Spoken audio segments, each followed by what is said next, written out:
So welcome back to the channel. This is just a quick video really to explain the recent issuette I had with the RCZ. So I think if you've watched previously you might know there was a smell coming through the cab of diesel that started sort of a few weeks ago, and it was quite profound smell coming through the cab. So obviously, as you do, doing some Googling, I found it could either be one of two things.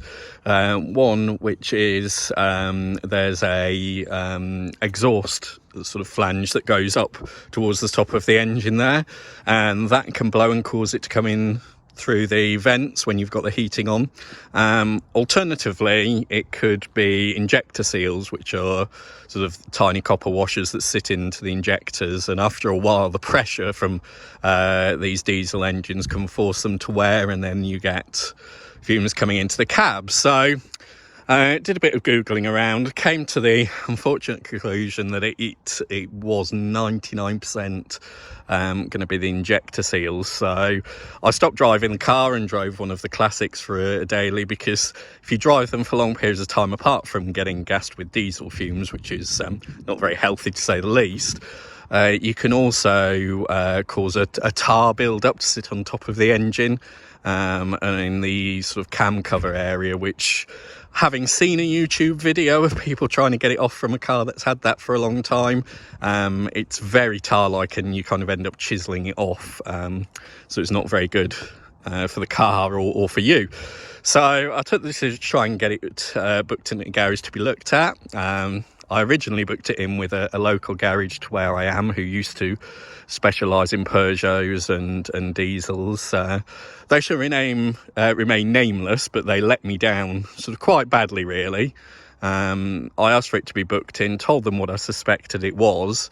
They only booked it in when I phoned back up to check a little later on, just for a diagnosis. And when I inquired about how long it would take them, if that was the problem, to actually fix it, they decided and told me that it would be about sort of 4 weeks plus, which in my mind is ridiculous. I would have never have booked a car in just for an investigation when they were looking to book that further on to actually fix the fault. It's not possible. So I phoned a specialist sort of about 20 miles away.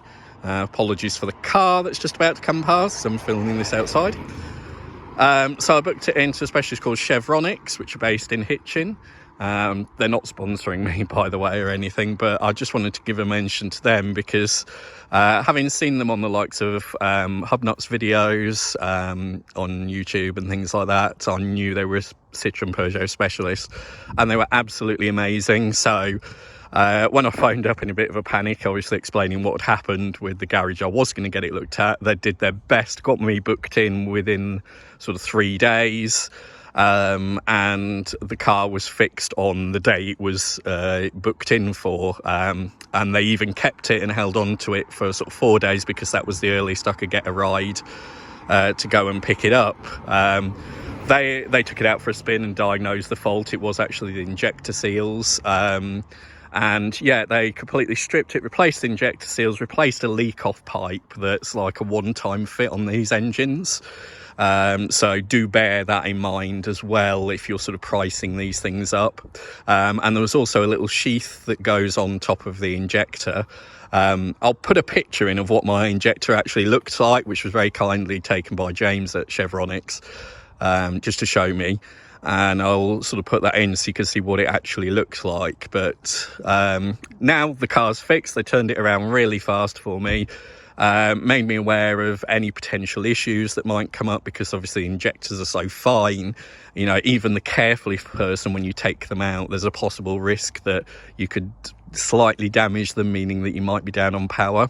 But if anything, having had the car back now and driven it, it actually feels like it's got a heck of a lot more power. It's a lot more perky than it was. So yeah, my sort of big thanks go out to sort of James and Chevronics. And the only thing I will say is, if you're in this sort of area or even further afield and you've got a Peugeot Citroen car that you want to be looked at by a specialist, do just Google them or go on their website, because, you know, as I say, I'm not being paid for this review or anything like that, but I could just give you what my experience was, and the fact that, you know, they did absolutely went out their way to do everything for me to get the car back, because I'd just started a new job, so I needed the car back. So yeah, big shout out to them. But now the RCZ's back, I'm not getting fumes in the cab, and I'm not having asthma attacks from driving it anymore. So I'm hoping it's going to sort of settle down now. That's another bill spent on it. But yeah, it might be, I've actually sort of changed jobs recently, so it might actually be next year the car has to go, because I'm going to be working from home now, so it's not really going to do it any good just sort of sat on the driveway. So a tough decision may come sort of early next year with it, because I do love it to bits, but it's just not going to do it any good, especially with the FAP system it has on it and things like that to sit on the driveway. But yeah, I just wanted to give you a quick update on that. Thanks for watching. Do hit like and subscribe, and we'll see you all again soon.